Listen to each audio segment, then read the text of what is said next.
fala que teve democracia na Grécia, o que tinha nos outros países? Os outros países tinham o absolutismo monárquico, né, gente? Lá você tinha o poder dos reis, das pessoas mais antigas, as tradições culturais, a influência dos povos. Os povos ainda eram sedentários, outros nômades, estou colocando na antiguidade.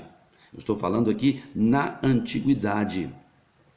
Tá certo? Você tem muitas tiranias, inclusive Aristóteles classificou lá as formas de governo, as formas de Estado, né? O que era, na realidade, o que era o mais importante, se a democracia, se era a monarquia, certo? Então, a discussão era as conquistas utilizadas por aqueles países. Mas a herança da Grécia e a herança de Roma vai trazer para a gente, vai deixar um exemplo para a gente que era possível viver em democracia. Só que veio o período, a invasão dos povos bárbaros lá na Europa e a desconstrução do sistema romano, e você tem o que nós chamamos de feudalismo. No feudalismo, você não vai ter nenhum exemplo de democracia, como a gente conhece, como a gente tem a ideia de democracia, que é a participação. Porque você vai ter o quê? A formação dos principados, ducados, da divisão política de poder e também a influência da igreja. Então você tem os reis, a igreja mandando no poder. Você não tem democracia, que é a participação do povo, no período medieval.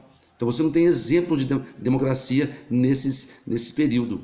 Nós vamos avançar, tá certo? Através do surgimento da burguesia, do surgimento da reforma protestante, dos movimentos políticos, do renascimento cultural, do renascimento comercial, né? E das grandes navegações, das grandes invenções que vão começar a formar os estados nacionais.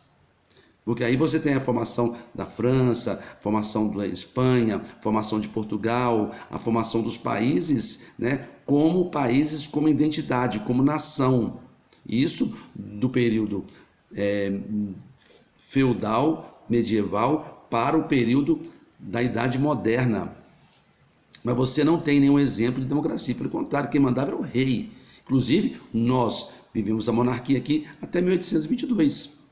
Né? O Brasil foi quando houve 1889, com a implantação da República, porque Dom Pedro II entrou no navio e foi embora, por causa de vários fatores. Nós vamos explicar isso daqui a pouco. Então você não tem democracia nesse período da Idade Moderna, você tem a formação dos estados, porque os estados eram descentralizados. O que você tem é os estados se unificando. Se você não tem, por quê? Porque você não tem nenhum exemplo de democracia. O que nós vamos encontrar com a formação do Estado são dois fatores que vão surgir: o direito constitucional. E aí começa a evolução dos direitos, que a evolução dos direitos começa na Inglaterra, com as cartas de direito, com a evolução de direitos que a gente não conhecia, o nascimento do cidadão, alguns direitos que a pessoa tinha, né, nacionalidade, cidadania, né, direitos políticos, algumas situações incipientes, iniciais.